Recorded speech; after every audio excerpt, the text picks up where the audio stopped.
Olá, irmãos, feliz sábado. Que o amor de Deus, a graça de Cristo Jesus e a paz do Espírito Santo esteja em cada coração. É um prazer mais uma vez estarmos juntos aqui para estudarmos a palavra de Deus. Não vemos a hora de ver essa igreja cheia e reencontrar cada um dos irmãos. É muita saudade que sentimos, mas temos a certeza de que logo, logo tudo isso vai passar. E Deus, Ele vai nos dar esse privilégio de estarmos juntos aqui e nos prepararmos para também estarmos juntos na eternidade. Eu te convido a fechar os seus olhos, vamos juntos falar com o nosso Deus. Querido Deus, eterno Pai, eu te louvo, nós te agradecemos pela oportunidade nessa manhã de mais uma vez estudarmos a Tua Palavra e pedimos, ó Deus, que nessa manhã, mais uma vez o homem se cale e que o Senhor venha falar aos nossos corações. Pedimos em nome de Jesus, amém. Queridos, eu não sei quantos de vocês que estão me ouvindo nessa manhã já são pais, quantos pais estão me ouvindo, quantas mães, mas quando nós estamos para ter um filho, quando um filho está para chegar, os filhos mudam muitas coisas na nossa vida, não é verdade? Eu, por exemplo, quando a Maria Clara chegou, éramos apenas eu e a Marcele, lá no nosso apartamento, tínhamos só dois quartos, um é do nosso quarto e o outro é do meu escritório. E eu perdi o meu escritório, virou o quarto da Maria Clara. E quando agora o Heitor, há 2 anos atrás, resolveu chegar, eu já tinha me mudado agora para um apartamento maior, de 3 quartos, para que eu pudesse ter o meu escritório. E aí eu perdi de novo o meu escritório, virou o quarto do Heitor. Os filhos, eles mudam muitas coisas na nossa vida. Há uma despesa até grande, porque a gente quer preparar tudo de forma muito bela, para recebermos da melhor forma os nossos filhos. E geralmente há uma parceria aí entre os pais para decidirem a cor do quartinho. Alguns que não têm como transformar algum quarto ou algum cômodo da casa do quarto do bebê, precisam, quem sabe, fazer um puxadinho na casa, né? Mas o certo é que quando uma criança chega, muita coisa muda. E para uma criança chegar, muitas decisões precisam ser tomadas.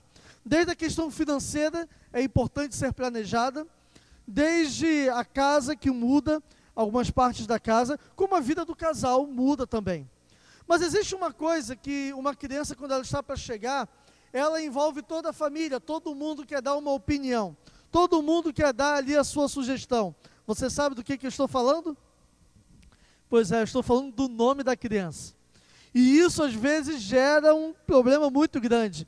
Eu conheço histórias de pessoas que a mãe queria porque queria um nome, o pai queria outro, e aí quando foi no cartório, a mãe crente que ele iria registrar o nome que já tinha sido acordado, quando chega lá o camarada decide e bota um outro nome, e a mãe fica ali, pro resto da vida chateada com ele. Tem gente que antes mesmo de casar, já sonha com o nome do filho.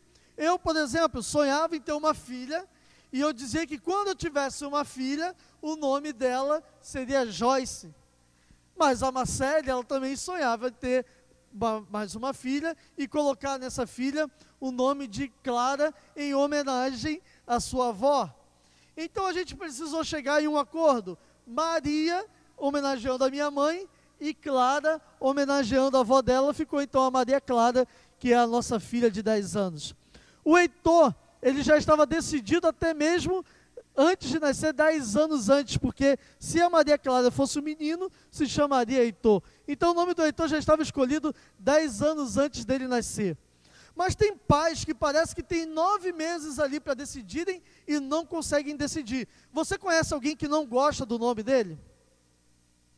Eu tive uma amiga na nossa adolescência ali, que ela não gostava muito do nome dela não.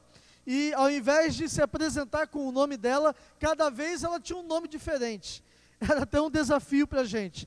Porque quando a gente ia para alguma programação de outra igreja, algum programa que envolvia outras igrejas, encontrávamos alguns outros conhecidos e chegávamos lá, eu me apresentava: oi, tudo bem? Eu sou o Robson, esse aqui é o Renan, essa aqui é aquela, esse aqui é o Renato. E essa aqui aí ela falava, Renata. Ah tá, hoje é Renata. Eu não poderia errar mais o nome dela naquele dia. Ela agora era Renata.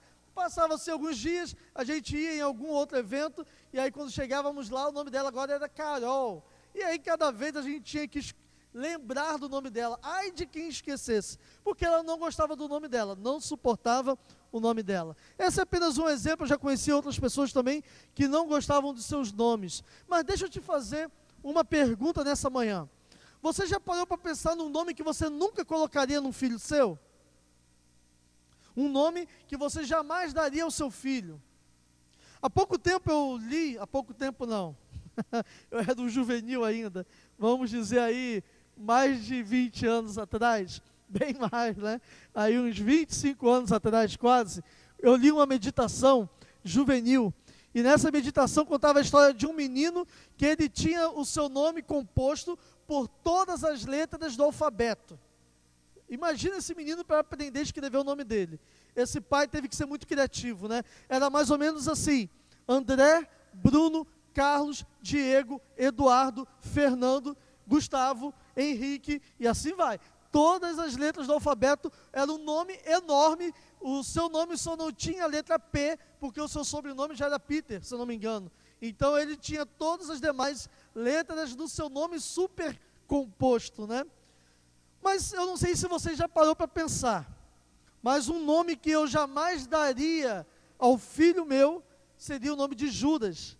Você teria coragem de dar o nome de Judas ao seu filho? Eu acho difícil, né? Você já imaginou como seria a vida de uma criança que recebesse o nome de Judas? Para pensar um pouquinho. Judas, ele agora começa a crescer, chega na fase da escola, e Judas, ele chega na escola para brincar com as crianças, e as crianças resolvem na hora do recreio jogar futebol. Quem vai escolher Judas para ficar no time? Você vai ter coragem de botar Judas no gol? Eu não teria coragem.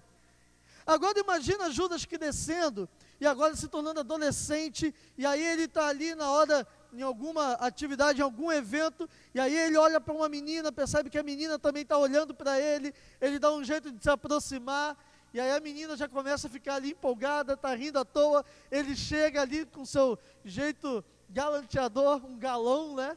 E aí quando ele chega perto da menina, a menina: oi, tudo bem, seu nome? Judas. Ah, meu irmão, quem vai querer namorar com Judas? E o medo de ser traída?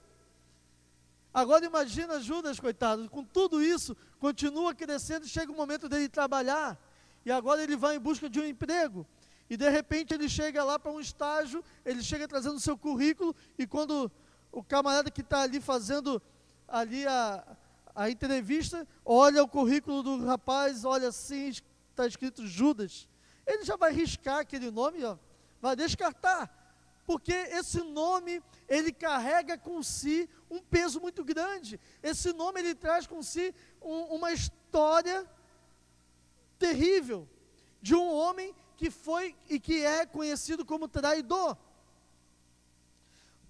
Só que quando eu e você começamos a estudar um pouco a Bíblia, existem alguns pontos que nos chamam a atenção na história de Judas.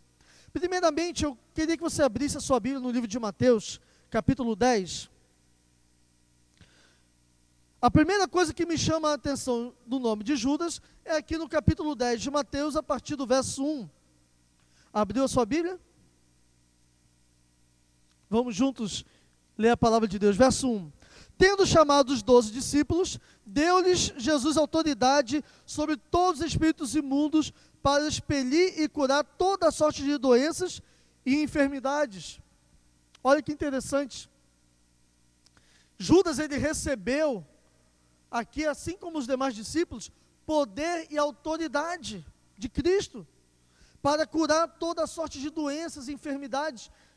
Judas, ele realizou milagres. A Bíblia continua dizendo aqui no verso 2 que o nome desses 12 apóstolos são esses: primeiro Simão, por sobrenome Pedro, o outro André, seu irmão, Tiago, filho de Zebedeu, e João, seu irmão, Filipe e Bartolomeu, Tomé e Mateus o publicano, Tiago, filho de Alfeu, e Tadeu, Simão o Zelote. E agora termina aqui a lista dizendo: e Judas Iscariotes, que foi quem o traiu. Queridos, a história de Judas apresenta um triste fim de uma vida que poderia ter sido honrada por Deus. Judas, se ele tivesse morrido antes de ir para Jerusalém com Jesus, eu e você consideraríamos Judas um dos principais apóstolos. Porém, tudo isso que hoje eu e você conhecemos a respeito de Judas foi revelado nos últimos momentos da sua vida. Nos últimos dias da sua história, ele começou a revelar na sua vida alguns problemas, alguns erros do seu caráter, que servem de lição para mim e para você no dia de hoje. Mas me chama a atenção o fato de Judas estar entre os 12.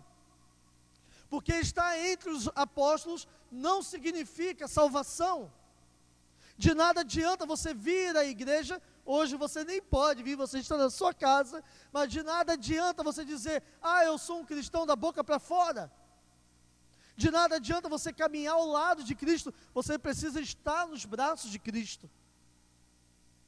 Judas, ele era um discípulo, ele era um dos 12 apóstolos, foi chamado por Cristo para uma missão, foi dotado de poder e autoridade para curar pessoas, para realizar milagres, mas aqui no início do livro de Mateus, já no início dos evangelhos, quando o nome de Judas aparece, o seu nome aqui já aparece dizendo que ele foi aquele que traiu o seu mestre.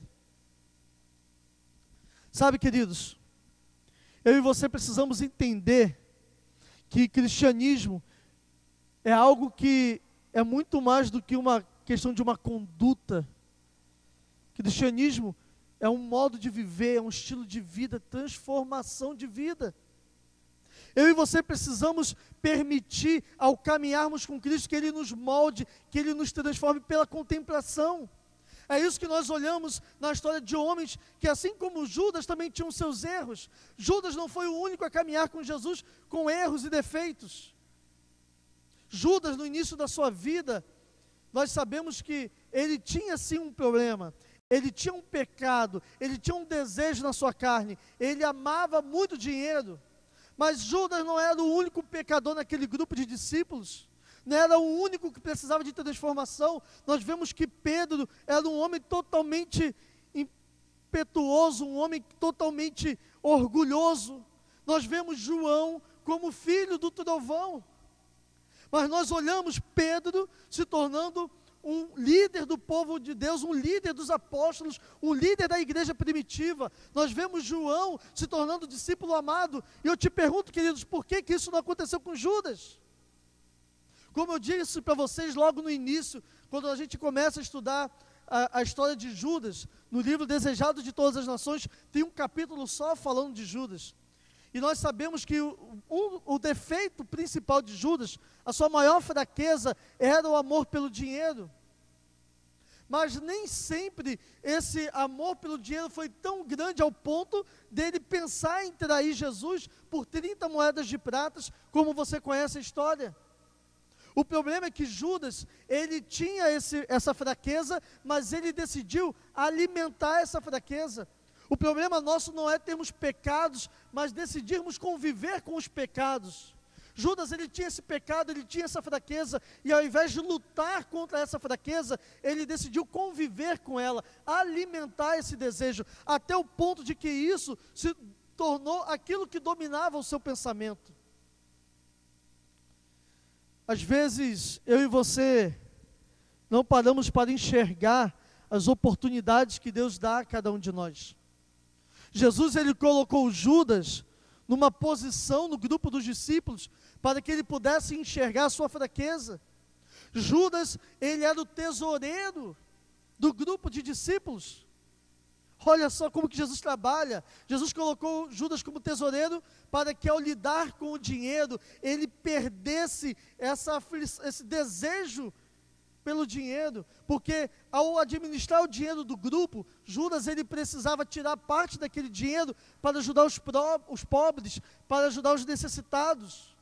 Dessa forma, Jesus esperava quebrantar o coração de Judas. Porém, ao invés, queridos, de permitir que o seu coração fosse quebrantado, Judas, quando ele precisava fazer alguma coisa e tirar parte do dinheiro para ajudar alguém que estava precisando, sabe o que Judas fazia? Ele tirava uma parte para ele, colocava no bolso e dizia assim: esse é o pagamento pelo serviço que eu fiz hoje. Alimentar o pecado é a pior decisão que eu e você podemos tomar na nossa vida. Como eu disse, nem sempre Judas, ele foi alguém que amou tanto dinheiro ao ponto de trair Jesus. Mas o problema foi que, ao invés de combater esse pecado, ele decidiu alimentar o pecado. Judas, a Bíblia nos diz que, por muitas vezes, o seu foco estava mais nessa terra do que no que Deus tinha para ele nos céus. Judas, ao invés de contemplar pela fé as promessas que Cristo lhe fazia, ele estava sempre com seus olhos voltados a essa terra. Quando Jesus ele fez aquela multiplicação de 5 pães e 2 peixinhos, e ele alimentou uma grande multidão, Judas viu ali a oportunidade de fazer Jesus rei. E sabe o que Jesus fez? A Bíblia diz que Jesus se afastou da multidão, foi para o outro lado. Judas ficou completamente decepcionado, porque Jesus não fazia aquilo que ele achava que deveria fazer. Por muitas vezes, ele se julgou mais sábio do que Jesus. Por muitas vezes, Judas pensava que se Jesus permitisse ele tomar as decisões, aí as coisas dariam certo. Quantas vezes na nossa vida, queridos, nós pensamos que sabemos mais do que Deus? E quando as coisas acontecem diferente daquilo que nós gostaríamos, nós nos decepcionamos com Deus. E sabe qual é o problema de nos decepcionarmos com Deus? É porque quando nós nos decepcionamos com Deus, corremos o risco de começarmos a duvidar se realmente Ele existe. Começamos a duvidar se realmente Ele é Deus. Judas, ele começou no seu coração a duvidar se Jesus realmente era o Messias. Porque se ele fosse o Messias, ao invés de levar com ele Pedro, Tiago e João para o Monte da Transfiguração, ele teria levado Judas. Afinal de contas, Judas era muito melhor do que os outros, ou pelo menos assim ele julgava. E aqui eu encontro um outro detalhe importante para destacarmos na história de Judas. Às vezes, queridos, nós ficamos olhando tanto para os erros dos outros, que nós esquecemos de olhar os nossos próprios erros. Judas, ele estava tão preocupado em olhar para Pedro como um homem impulsivo, um homem que não tinha domínio próprio, que deixou de olhar para a sua falta de domínio próprio. Judas, ele olhava para João e via João como um fraco financista. Ele olhava para os discípulos e via que na mão dos discípulos jamais a pregação do evangelho iria avançar. Jamais o reino terrestre que ele queria instituir iria ser instituído. Ele olhava o erro dos outros e esquecia de olhar os seus próprios erros. Será que nessa manhã você não está agindo como Judas? Será que nessa manhã você também não está olhando para os erros das pessoas e deixando de olhar para os seus erros? Tem sido difícil hoje, por exemplo, você abrir o Facebook hoje. É uma guerra, um falando mal do outro, um criticando o outro. Um falando que é culpa de um, outro a culpa é do outro por tudo que está acontecendo. Queridos, vamos parar com isso. Vamos parar de perder o nosso tempo com aquilo que não edifica. Vamos parar de olhar os erros das pessoas, o que A ou B fez, e vamos parar para olhar para nós mesmos. Jesus, ele deu a Judas a oportunidade de olhar os seus erros e enxergar as suas fraquezas e vencer as suas fraquezas. Mas ao invés de fazer isso, ele ficou perdendo tempo olhando para as coisas dessa terra. Deus está te dando uma oportunidade agora também. É claro, como eu já disse, que nenhum de nós gostaríamos de estar passando por nada disso. Eu já falei isso em outro sermão, quando eu falei a respeito do livro de Joel.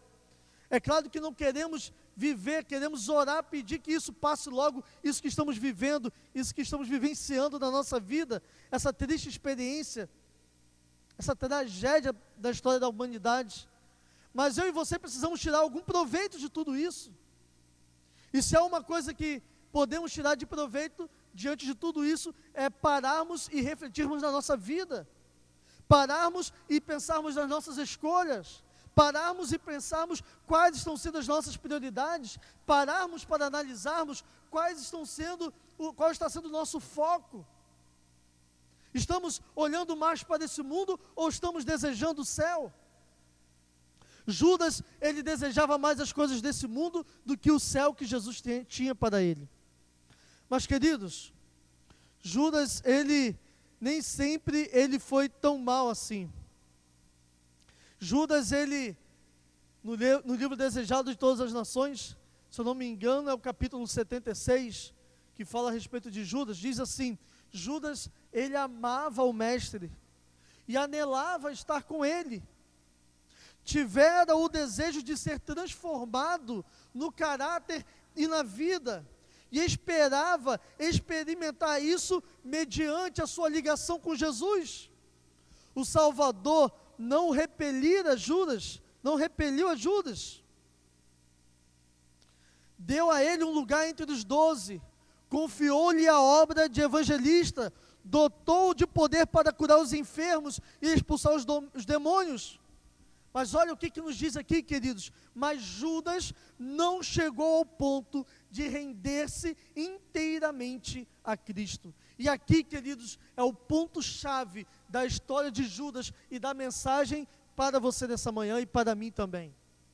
Judas, o problema dele não é que ele tinha uma fraqueza, porque todos nós temos fraquezas. O problema de Judas é que ele não chegou ao ponto de vencer essa fraqueza, lutar contra essa fraqueza. Ele não chegou ao ponto de entregar-se por inteiro a Jesus, porque o seu coração estava dividido entre o amor por Cristo e o amor pelo dinheiro. Será que você também não está nessa manhã com o seu coração dividido? Um coração dividido é um coração onde Jesus não pode atuar. Um coração dividido é um coração que não tem espaço para Jesus entrar e transformar a sua vida. Judas, ele amava Jesus, queridos. Olha que coisa profunda. Eu e você estamos aqui adorando juntos ao Senhor, porque declaramos que amamos Jesus. E Judas amava Jesus, ele tinha o desejo de ser transformado. Mas o problema de Judas é que ele decidiu viver numa vida dividida entre o pecado e Cristo, entre o amor por Cristo e o amor ao dinheiro, entre o amor por Cristo e o amor por esse mundo. Será que você nessa manhã também não se encontra dessa mesma maneira? Será que você nessa manhã não se encontra com uma vida dividida? Essa mensagem está chegando até você nessa manhã para que você também possa despertar, para que você possa acordar. O objetivo de Cristo é que você possa enxergar nessa manhã os seus erros, as suas fraquezas e lançar-se por completo nas mãos dEle, para ser transformado por inteiro, porque essa transformação você sozinho não vai fazer, essa transformação só Cristo pode fazer por você. Mas infelizmente, Judas ele não permitiu que essa transformação acontecesse na sua vida, e por isso, na sua história no capítulo 26, nós vemos que Judas, ele faz um pacto para entregar Jesus. Ele faz um pacto de traição. A partir do verso 14, a Bíblia nos diz que um dos discípulos, chamado Judas Iscariotes, indo ter com os principais sacerdotes, propôs: que me daria a dar se eu vou lhe entregar? E então lhe pagaram 30 moedas de prata. Judas, ele teve um momento para cair a ficha e perceber que ele estava errando. Ele participou da ceia. Jesus sabia de tudo que ele estava planejando, mas não repeliu. Jesus permitiu que ele estivesse ali com os seus discípulos, fizesse a ceia junto com eles. Mas ele fez um pacto, e nesse pacto ele iria aproveitar o momento em que Jesus iria ao Getsêmani, o lugar onde Jesus se reunia com seus discípulos para orar, e ali ele entregaria Jesus. Não aproveitou as oportunidades para enxergar o erro que ele estava cometendo. A sua decisão permaneceu imutável. E agora, quando Jesus está no Getsêmani com seus discípulos, Judas, ele se aproxima com uma multidão para entregar Jesus. Ele se aproxima com uma multidão para trair Jesus. E a Bíblia aqui no capítulo 26, no verso 49, nos diz que ele, se aproximando de Jesus, lhe disse: salve, mestre, e o beijou. Ele deu um beijo em Jesus, o beijo da traição. Mas, queridos, olha a reação de Jesus diante dessa atitude de Judas. No verso 50, a Bíblia nos diz que Jesus, porém, lhe disse: amigo, para que vieste? Você já parou para prestar atenção nesse detalhe da história do Getsêmani? Você já prestou atenção que Judas, ele chega ali para trair Jesus com um beijo, e Jesus o chama de amigo? Não importa os seus erros, não importa as suas fraquezas, você é considerado por Jesus um amigo. Jesus aqui, ele poderia ter empurrado Judas e falado, sai para lá, seu traidor, mas não, ele olha para Judas com o objetivo de alcançar, pela última vez ele faz a tentativa de alcançar o coração de Judas. Porém, ao olhar para Judas, Jesus, ele esperava alcançar o seu coração, porém Judas olhou para o olhar de Cristo como um olhar de condenação. Jesus olhou para ele e disse, amigo, para que vieste? Essa pergunta é que eu gostaria de fazer para você nessa manhã. Amigo, para que vieste? Para que você se assentou à frente dessa TV, ou desse computador, ou desse celular, para assistir a mensagem dessa manhã? Para que vieste? Que você possa ter vindo não para dar um beijo de traição em Jesus, mas que você possa estar se colocando na presença dEle, para permitir que Ele transforme a sua vida. Como eu disse no início, a história de Judas poderia ter sido uma história com um final feliz, mas quando eu e você avançamos um pouquinho da história de Judas, nós encontramos no capítulo 27, verso 4, vamos ler o verso 3, nos diz que então Judas, o que traiu Jesus, vendo que Jesus ele foi condenado, tocado de remorso, devolveu as 30 moedas de prata, e para os principais sacerdotes e os anciãos, ele disse, pequei traindo sangue inocente. E eles podem responder, o que nos importa? Isso é problema teu. É isso que Satanás faz, queridos. Ele procura lançar sobre nós suas tentações, e quando nós caímos, ele diz, isso não me importa, isso é problema seu. Porque o que ele quer ver é você na sarjeta, o que ele quer ver é você afundado no pecado. E olha só o que nos diz o verso 5. Então Judas, atirando para o santuário as moedas de prata, retirou-se e foi enforcar-se. Que final triste, que final trágico, para um homem que tinha tudo para ser o principal líder dos apóstolos, para um homem que poderia ter sido usado por Cristo muito mais vezes, como foi no início, onde ele recebeu poder e autoridade para realizar milagres. Mas foi um homem que decidiu alimentar o pecado que havia na sua vida, e não se rendeu a Cristo por completo. A minha pergunta para você nessa manhã, qual é a sua escolha? O que você fará da sua vida? Jesus hoje te dá a oportunidade para olhar para a sua vida, reconhecer as suas fraquezas e lançar-se nos braços dele, para que ele possa te transformar por completo. Não existe mais tempo para vivermos uma vida dividida entre Cristo e esse mundo. Não há mais tempo, se é que houve esse tempo, mas diante de tudo que está acontecendo ao nosso redor, eu e você podemos ter a certeza de que não podemos mais continuar vivendo uma vida dividida entre o céu e a terra, entre Cristo e esse mundo. Esse é o momento de você tomar de uma vez por todas uma decisão ao lado de Cristo, a decisão de se render por completo. Eu aqui nessa manhã posso estar falando para alguém que durante anos já estudou a Bíblia, já ouviu falar de Jesus, mas nunca tomou uma decisão ao lado de Cristo. Hoje é o dia da salvação na sua vida. Hoje é o momento de você decidir um futuro diferente do que foi o futuro de Judas. Porque Deus não tem planos para você de perdição, Deus não tem planos para a sua vida de condenação, Deus tem planos para a sua vida de salvação. Talvez eu também esteja falando para um irmão que, assim como Judas andava ao lado de Cristo, já durante anos tem se assentado nos bancos dessa igreja, mas que ainda não chegou ao ponto de se render por inteiro. Esse é o momento também da sua entrega a Jesus. Eu quero estar orando por você, que a sua entrega nesse momento seja total, que você possa se entregar por completo, e que Cristo possa fazer a obra de transformação no seu coração. Feche os seus olhos, vamos falar com Ele. Querido Deus e Pai, obrigado porque ao revelar na Tua Palavra a história de Judas para nós, o Senhor tinha um propósito, o Senhor nos quis dar um exemplo daquilo que não devemos fazer. E nós te louvamos, ó Pai, ao estudarmos a vida de Judas, podemos perceber que o Senhor nunca desistiu desse homem. Podemos perceber que Jesus, ele não o expulsou, mas permitiu que ele estivesse entre os 12. Deu a ele um cargo, uma responsabilidade para enxergar os seus erros. Deu a ele uma última chance quando o chamou de amigo e olhou para ele com amor. Mas infelizmente Judas não aproveitou essas oportunidades.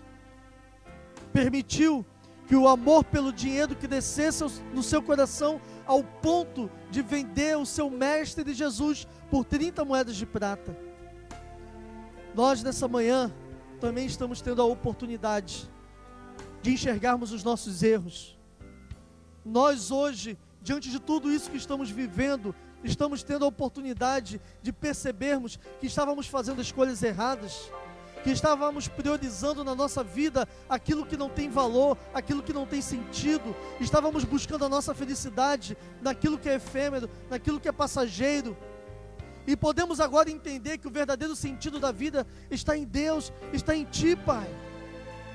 Podemos hoje enxergar tudo isso e termos a oportunidade de nos lançarmos por inteiro em Tuas mãos. Mas às vezes, ao invés de fazermos isso, continuamos alimentando os desejos do eu no nosso peito. Continuamos alimentando as nossas próprias vontades egoístas. Mas nessa manhã, mais uma vez, o Senhor olha para nós com amor, com misericórdia, e o Senhor diz: filho, amigo, para que vieste aqui nessa manhã? E o nosso desejo é de olharmos para o Senhor e dizer: eu vim para me entregar por inteiro ao Senhor.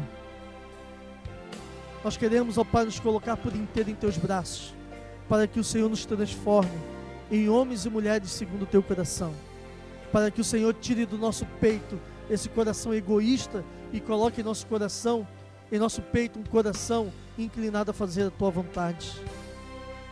Que o eu morra nessa manhã e que Cristo viva em nós. Esse é o nosso desejo, essa é a nossa oração. Que o Senhor nos dê o perdão que necessitamos e que o Senhor nos dê também a Tua paz na certeza da salvação de Jesus.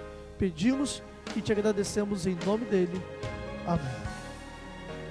Que o Senhor nos abençoe e nos guarde. Que o Senhor faça resplandecer o Seu rosto sobre cada um de nós e tenha misericórdia de nós. Que o Senhor sobre nós levante o Seu rosto e nos dê a Sua paz. Um feliz sábado.